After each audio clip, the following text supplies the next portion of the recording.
Welcome to Forged in the Fires podcast with Fireman Rob. Being a fireman, father, veteran, husband, world record holder, and Ironman, he brings stories of experience to impact your life while challenging you to live it. What do you want from your life? Why do you want it? Are you willing to go through the challenges to get there? If you have the courage to take that first step, let this podcast be the catalyst to start your fire while you bring the resilience to make it continue to burn. Our lives are made up of moments called right nows. So let's get started. Forged in the Fires podcast with your host, Fireman Rob, begins now.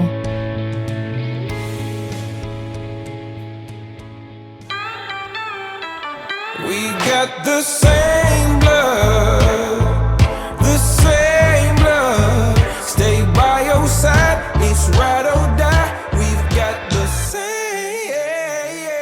blood. All right, welcome back to Forged in the Fires podcast. I'm your host, Fireman Rob. Today, I have a great guest. She's the top 1% podcast host. She's USA Today's top influential speaker. She's been on shows like, I don't know if you know these, like the Today Show, The Doctors.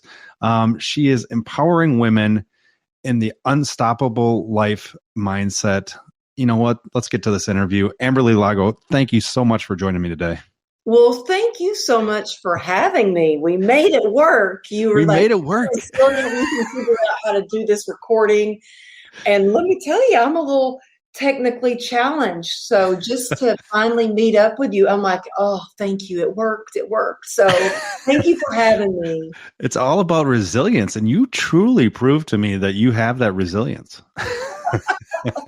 Thanks. I love it. You have such an amazing story and you know where you are now and helping. I love that truegritandgrace.com. I looked at that, you know, and the top question on there is, are you a success-minded female leader? I want to go back to yourself when you were younger and talk to me more about who was Amberly when she was younger. Was she that success-minded female leader? Well, that is such a great question. And, you know, I thought about when I was younger, I made up a club and I called ourselves Super Chicks, and it was me and my cousins. Oh, that's and awesome. We were called the Super Chicks. And I even made T-shirts for us with these cute little fuzzy white chicks on the T-shirt. And we would meet in the chicken coop to have our meetings, and I would tell everybody how we were going to stop the boy cousins from bullying us and the plans we were going to make. And so when I look back at times like that, I'm like, wow, I think I always loved gathering women and empowering them from the time I was little. I don't know why I thought to even make up a club and be the leader of this club and make T-shirts for everyone. But I did, even as a young kid. That's crazy. Now tell me, you got to bring that group back. I mean, those shirts. Will. You know what? I have a group of ladies now, and we are the Unstoppable Ladies. I have a mastermind of women, and we come together and meet in person to mastermind. And it is a family, and it's faith-filled women. And I love these women. And so, yeah, I feel like I brought it back. But you know what? Maybe I need to make us some shirts with Super Chicks on it. I'm in too. I mean, you're going to send me one, right? Yeah, yes, I will. I'll be the honorary member. The token fella. I love that. Well, you know, when you were an athlete, you were a dancer, and you saved up all your money to do what? What was it that you wanted to do with that? Well, you know, I grew up in a small town in Texas, and from a very young age, I mean, probably around 8 years old, I would walk around saying, when I grow up, I am moving to LA and I'm going to be a professional dancer. And people thought I was crazy, but I had this big idea that I was going to do something with my life. And I think where that came from is, you know, being an athlete and being a dancer, dancing brought me so much joy. And everywhere I went, you know, like my mom would say, do a tap dance for them. And so I would tap dance. That was kind of my forte. I loved tapping, and I would see the joy that it would bring to these people, and they would laugh and smile, and it just filled my heart. And every Friday night at the Dairy Queen after the football games. I don't know why, but my mom let me go hang out with the high school kids, the band. And I would get on the table. They would put money in the jukebox and I would stand on the table and dance. And I would see the joy that that would bring. And so I thought, man, once I realized you can get paid to dance, like when MTV came out and all the music videos, I was like, that's what I want to do. I want to do what brings me joy and then get paid for it. And so I started teaching dance when I was 13, and I had 4 jobs throughout high school and saved up $1,200, enough money to drive myself across country to California. And I had a lot of people saying, it's never going to happen. You'll be back. Who do you think you are? And I was so focused on my big dreams and my big goals, and I was going to do whatever it took and work hard. And I was in LA for 31 years and had a successful career in dance and then later in the fitness industry. And I think it's really important to really figure out, first of all, what your values are, and then ask yourself, well, what brings you joy? What would you do for free, no matter how much work it was or how many hours you had to put in? Like, what would you do for free that just because you love it? And for me, that was dance, and then it was fitness, and now it's speaking all over the world. And I mean, I'm grateful and feel fortunate and still kind of pinch myself that I actually get paid for it. But I think it's important to do what you love, because when hardships come or challenges come or roadblocks, you do find a way and you figure out a way to get through it and to reach that goal. And I love that transition, because that really talks to that hard part that you had in your life when you were 38 years old. Tell me more about that moment. I know you've probably told this story a lot, but tell me more about that moment. I want you to do it from a perspective of what you just said, is like when those hard points come in, you have a choice at that point.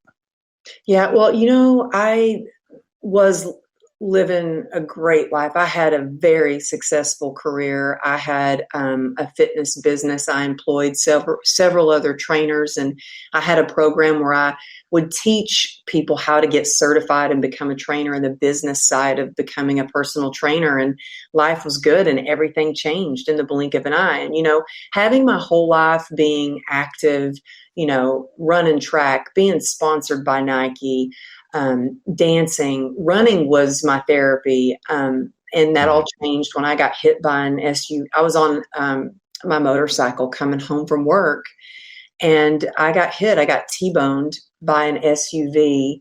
Jeez. And luckily, I was thrown 30 feet and sliding across the asphalt. And luckily, paramedics, thank you for what you do. I have a big heart for first responders and forever grateful for you. They were running towards me because they heard the accident, and they were running towards me because they were at the Coffee Bean down the street, running towards me before they even got the call. I was bleeding out. I had no idea my femoral artery was severed, and I was actually bleeding out on the street. My leg was completely crumbled into pieces. My foot was dangling off. And one of my first thoughts was, this can't be good. Like, I might have to train clients on crutches for a while. This can't be good. Of course, that would be your thought. Yeah. And then, my next thought was like, okay, well, what can I do? Like, how am I going to train clients? Yeah. And rushed to the hospital and put in induced coma. And the first thing I learned when I woke up out of a coma was they said, I'm so sorry, your leg, it's like a war wound, and there's nothing we can do for you. You've got a 1% chance of saving your leg, so we need to amputate. And in that moment, again, all I focused on was, wait a minute, you said there's a 1% chance. Well, then that means there's a chance. And we need to find a doctor who's willing to take that chance with me. And let me tell you, that took an act of God. Pulling a lot of, now my husband's a first responder as well. He was a lieutenant commander with a highway patrol. And we had a lot of friends that were doctors, and it took a lot of phone calls. We got transferred to another hospital, and Dr. Wiss did 34 surgeries to save my leg. And I spent months in the hospital. And when I got out, I really thought, okay, the hard part's over. Things are going to get better. And that's when I was diagnosed with a nerve disease called complex regional pain syndrome. And basically, it's when your sympathetic nervous system is all out of whack. There's a constant loop of pain. It's dubbed the suicide disease because it's ranked highest on the pain scale and there's no known cure. And so I was told, you will never walk again. You are going to be wheelchair bound forever. You'll never work again. You need to go back home and just sit up and keep your, sit in your wheelchair, keep your leg up. And I was devastated.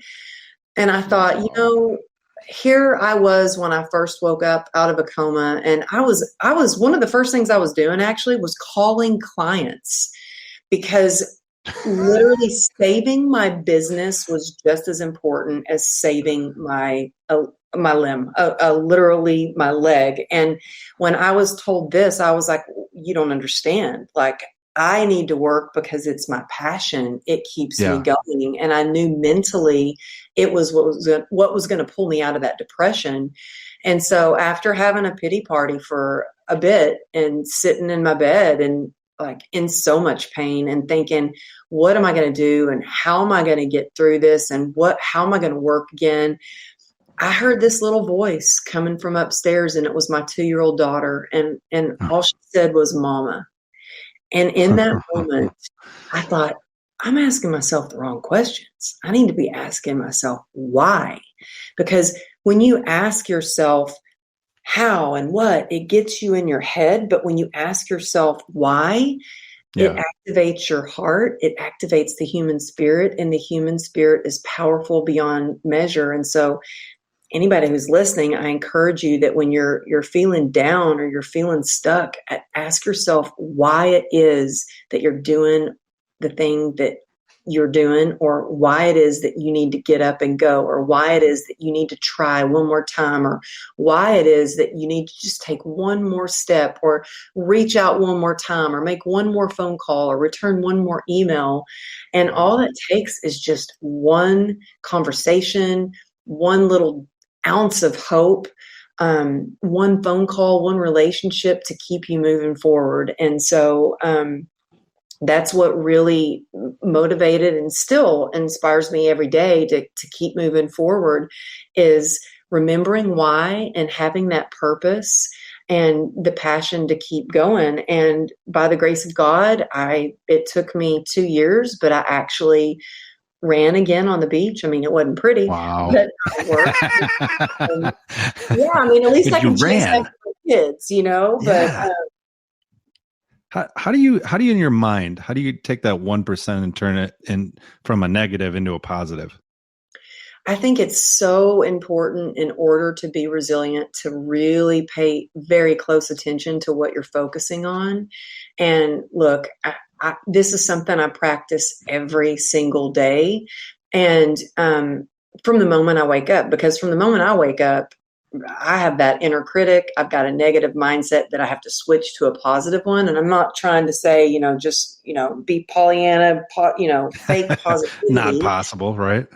Yeah. But I mean, when I wake up and I get out of bed and I have negative thoughts because my leg hurts of, I don't know if I can do this. Like, maybe you should just get back in bed. Do you really think you should go to the gym today? I start saying, you know what? I am so grateful that I can get out of bed. I'm so grateful that I get to work out. And so I think the trick is to catching those negative thoughts, because we're always going to have those negative thoughts. I mean, we have like thousands and thousands of thoughts that go through our head every day. And we have the ability to switch our mindset. And I think the easiest and quickest way to do that is to get into gratitude and focus on what you can do and what you do have. And also, like, really pay attention to energy and how you can raise your frequency. I thought about that this morning because I didn't feel like working out. I was tired. I just got back in town yesterday. It was a long travel day.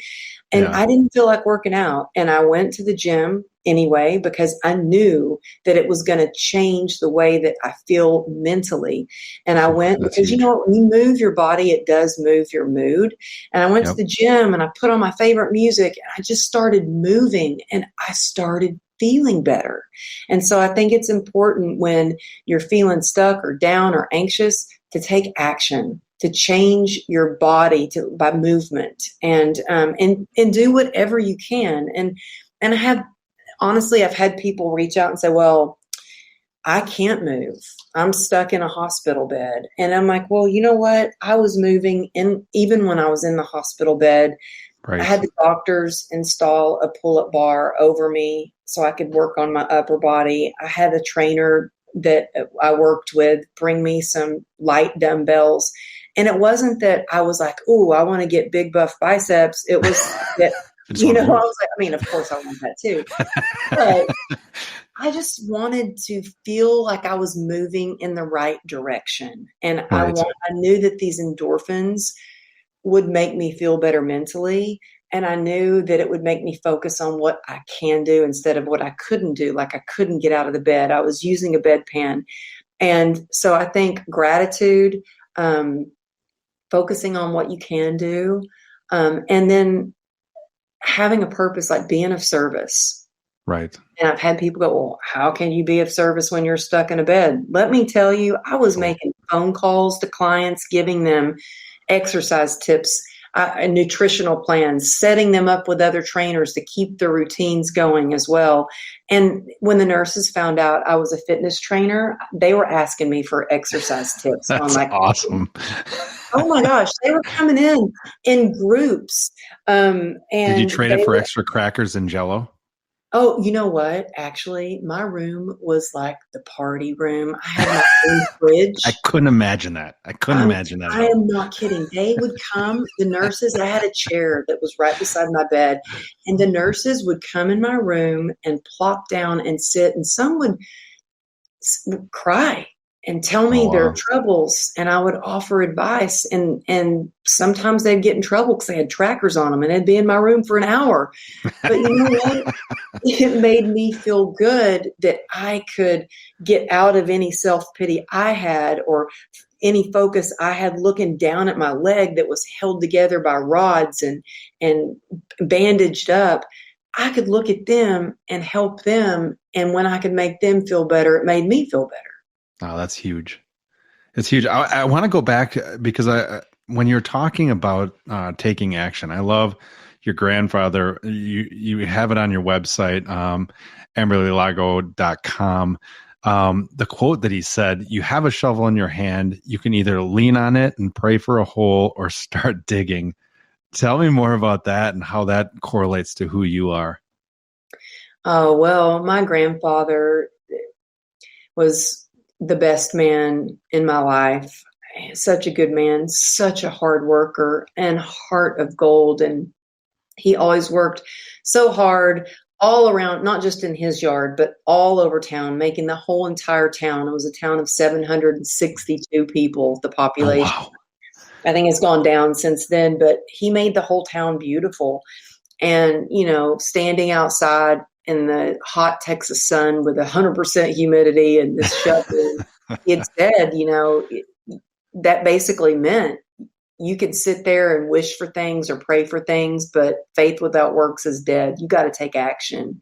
Yeah. And same with you can sit there and try to manifest or think about your dreams, but that's all good. But you've got to put faith in work. You've got to put action. You got to take action to move forward, to achieve those dreams. And so that's kind of where that nobody was going to walk for me, when right. I was in the bed, when I got home from the hospital, we had a hospital bed in the living room. And I remember the physical therapist would come over 5 days a week. And the first time she came over, she said, okay, the first thing she told me was go ahead and lift your leg up off the bed. I couldn't lift it off the bed. It wouldn't move. And I thought, am I paralyzed? Is this it? What's going to happen? And so she she came over the next day and I thought, I'm going to move my leg, and it wouldn't move.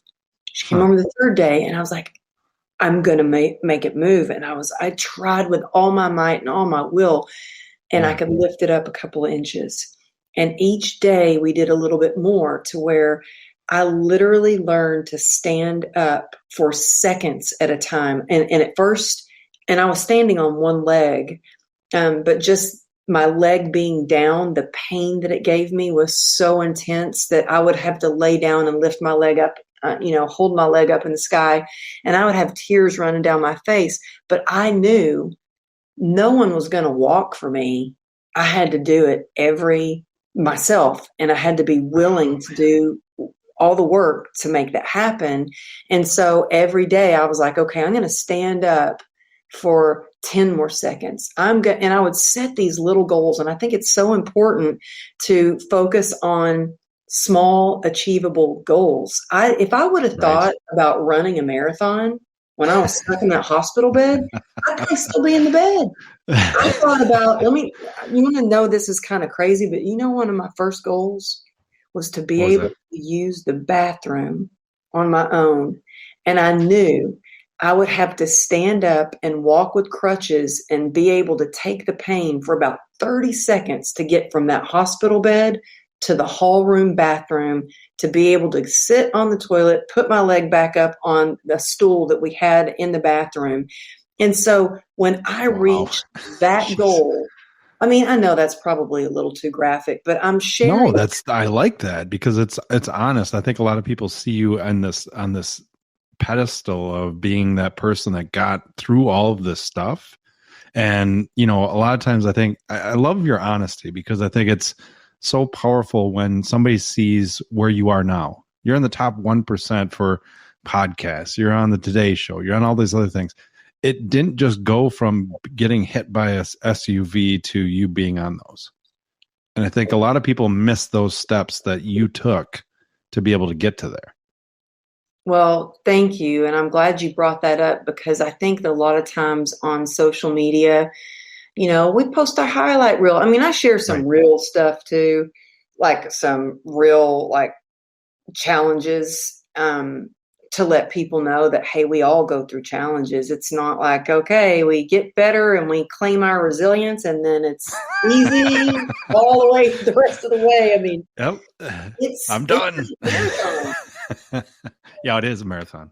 It is. And I still, I remember, and the thing is, you can have this big vision and other people might not understand your big vision. That doesn't matter. It's important for you to really focus on what you want your life to look like, and do everything in your power to just put positivity into that, to take one step forward, to kind of touch your dream a little bit by imagining yourself walking or in that position, or taking that job, or taking the stage, or starting the podcast.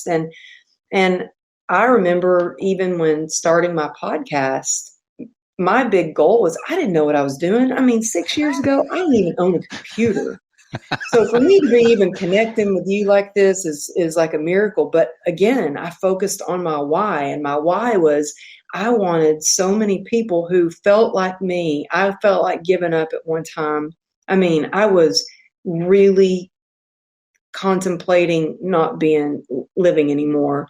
And I don't want anybody to have to feel that way. I want to give people hope and let them know that they can heal and they can change their life. And it's just a choice. And that first thing to do is to really be in acceptance for where you are and who you are on your journey, so you can start to take those action steps to get to where you want to be. But I want to share that, it's going to take willingness, and it's going to take work. It's going to take grit, and it's going to take giving yourself a lot of grace along the way as well, because things don't always go as planned. But if you surround yourself with people who are passionate and they're trailblazers and they believe in you, because I needed people, I had a doctor and my husband that believed in me before I could believe in myself. And sometimes I think you need that. Sometimes I think you need somebody to love you until you can love yourself. Because it took a long time for me to actually learn to love myself again, because I had so much shame about, all the scars and the way I looked and my leg being deformed. And so it's been a journey. And so anybody listening, whether it's, an entrepreneurial journey, a health journey, a relationship journey that might be hard right now, just know that it can and it will get better if you decide to take the steps and take the action to make your life better, that we can thrive in spite of challenges, and even if things don't go as planned. I love that. And you talk about grit, and I think it's so powerful when you think about your experiential knowledge, the things that you bring to the table when you're talking to people, kind of like in the fitness industry. If you see somebody who's really fit and they're your instructor, you're like, okay, they get it. And in the, personal development area and all of the, like the leadership area, it's harder to tell who's been in the depths, been in the mud, been through the fires. With you, how would you say, or actually, let's put it this way. How would you define true grit for Amberly? Well, I'll tell you one thing. I had a lot of misconceptions about grit. I always thought, I remember when the doctor first diagnosed me with CRPS, and he was like, "Are you the kind of girl that likes to push through pain?" That was his first question. And I said, "Well, heck yeah. I mean, gosh, maybe he can tell I've got a PhD and suck it up." And I really thought. Which university is that from? Yeah. Life. One of the top ones. Yes. Life University. But I think I was never the best dancer. I was never the best looking. I don't come from money, but you know what? I was a hard worker and I had grit, and I could take more dance classes. I could practice more on the track. I could study harder. I could get another job. I had 4 jobs in the first 2 weeks that I moved to LA. I had 4 jobs. And so, I had the grit, but my misconception about grit, so I had a lot of misconceptions, and I mistook health scares for heroic acts. I was like, if you think, how many of you are like, well, if I just work harder and do more and focus more and post more on Instagram and just do more and hustle, then I'm going to achieve success. Because that was my whole outlook. And I would work hard to the point where one year I was in the emergency room 6 times with an infection.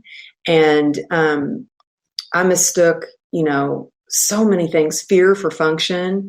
Oh, wow. That's a good one.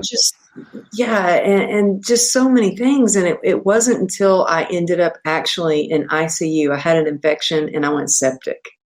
Ooh. And I was passing a kidney stone while I was giving a motivational speech, because I was like, I said I was going to be there and I'm going to show up despite me passing a kidney stone.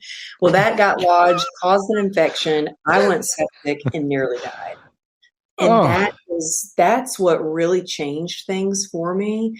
And I thought, you know what? It's not all about the grit. And here's the secret. Grit without connection is resistance, because I was trying to suck it up and do everything on my own and push down the pain. Pain demands to be heard. And when we share our pain, it divides it. And grit with connection is where we find our resilience. That's where we find a never-ending supply, because we find that resilience from deep within us and from the support around us. And what I have found is we are not meant to do hard things alone. We're meant for connection. And can I just tell you a quick story? Oh, definitely. Something that happened yesterday. So, I come from a long line of addiction. I was always an athlete and a go-getter. And after dealing with this pain, I started drinking every day, and I became a full-blown alcoholic. And by the grace of God, in 2016, I got sober.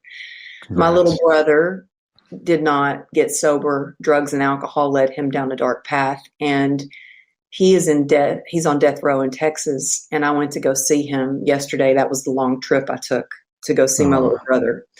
And he was in a really struggling. I mean, he has turned his life over. He's a Christian. He's in a faith program there in prison. Yeah. And what has changed things for him is for so long he could not connect with anyone. And I mean, no phone calls, no human touch, nothing. And he was suicidal. They started allowing him to have a visit once a month. They through a glass window, of course, right. But now he can make phone calls. And he told me yesterday when I was talking to him, I got to have a 2-hour visit with him. And his best friend was in the cage. They call it a cage, the cage next door to us. He said, Amberly, that's my best friend. Can you say hi to him? And I said hi and talked a little bit to him. And he said, yeah, we talk all the time. We rigged something up to where there's a wire and we can talk through the wall. And when we need each other, we just tap on the wall. And sometimes we're just there, whether we're drawing or reading, we just know that we're there. And I thought the power of connection, even when my little brother sits on death row, that connection is what is allowing him to get through every single day of, okay, I have another day here. I'm going to make the best of it. I have another day here. And so connection is powerful, you know. Yeah, alone you're strong, but together, when you come together with community, you're unstoppable. And so that's why I created, you know, my mastermind called Unstoppable Life Mastermind, because I know for so long I tried to do it on my own. And why? You know, especially as an entrepreneur, why not come together and mastermind together and share your blueprints and time collapse your goals? Because whether you're struggling like my brother is in death row, or regular struggling sitting in your little office cubby and you're an entrepreneur and you have a side hustle, come together with community. And that's how you find your resilience. Your honesty, you're great. I mean, wow. I love the way that you're very transparent in and what you speak about, and that it's all experiential knowledge that you have done yourself. It's very honorable and amazing to listen to. I appreciate it. Oh, well, thank you. Yeah. I have to say, you know, when I wrote my book, I had people go, you think you're going to write a book? I mean, they're like, Amberly, you need to stick to fitness. You don't have a computer. Like, how are you going to write it? You've never written a book. You don't have a college education. And I shared that I wrote 90% of my book in a notebook, and then asked my editor, okay, what kind of computer do I need? Like, do I need a laptop? What do I get? Then I took classes at the Mac store, and I raised my hand every 5 seconds to ask questions, and they were basic questions. And don't be afraid to ask for help or ask for questions, and forget the naysayers. And one other thing is, if you've got a big goal, seek counsel and not opinion. Because look, that's good. If you're telling people or asking people questions that have never done what you are trying to do, of course they're going to tell you can't do it, or you're not smart enough, or, you know. True. You know, when I went to somebody who had written 76 books, he's like, oh, that's great. You want to write a book. I totally think you should. This is what you need to do. Start writing every day. And then lo and behold, I got a best-selling book. And 81% of people want to write a book. 1% actually end up doing it. So if you're listening to this right now, you have a story that the world needs to hear. Your story could be somebody's roadmap to get through such a hard challenge. So if you have a dream of writing a book, just start writing. Yeah, I love that. Make sure you go to amberlylago.com. You can find out more about her speaking, her brilliant podcast, her book that she just talked about, workshops, all of those things are on that site. You can find such an honor and pleasure to talk to you, but you're not done yet. I got 3 questions for you. So are you ready? I'm ready. All right. If you could go back to your 18-year-old self and give yourself one piece of advice, what would that be? Trust your gut. I like it. Because you know what? Your heart will pull on you. Your head will tell you things, and that inner critic will come up. But you know what? Your gut never lies. Your gut never lies. And so trust your gut. That was really hard for me because I was sexually abused at a young age up until I was about 13 by my stepfather. And he was somebody I really trusted. And he told me, no, this isn't wrong. This is how dads teach their children. And I learned to not trust my gut until one day I was like, this is wrong. And I fought him off. But it took me years to really trust my gut. And I mean, I just had a situation come up the other day where I was like, this doesn't seem right. This does not seem legit. And it ended up not being legit at all. And so trust your gut. There you go. It even works at an older age, right? Oh, yeah. All right. The second question here. Everybody's going through challenges and struggles daily. And if you could give them two habits to incorporate into their daily life that continue so they can continue to move forward. And like you said, one step, one word, whatever it is at a time, what would those two habits be? Oh gosh, I could talk to you all day about this, but I'll be really quick. Two habits, something that are non-negotiables for me. Number one, my gratitude practice. And I say practice because it's not always easy some days, but it gets easier. And I actually use an app where I can write out 10 things I'm grateful for. And I have a group of ladies, we call ourselves the God Squad, and we share our gratitude practice with each other. And so it keeps us accountable. And that gratitude is alchemy. It really turns what you don't have into what you do have, and what you can't do into what you can do. And it really changes the way you feel about your circumstances. So gratitude, huge. And I would say snack on exercise, because I hear a lot of people go, oh my God, that's a great comment.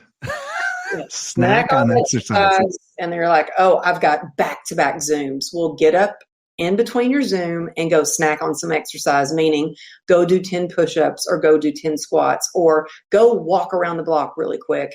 You don't have to do, a whole hour and go to the gym. Like, snack on exercise, because all of it adds up. And when you move your body, you move your mood, you release endorphins, which make you feel good. It combats pain. And so a lot of people who are in pain are like, I can't move. I'm like, I promise you, if you move even just a little bit, you're going to feel better. So start where you are, use what you have, and do what you can. There's your next book. Snack on pain.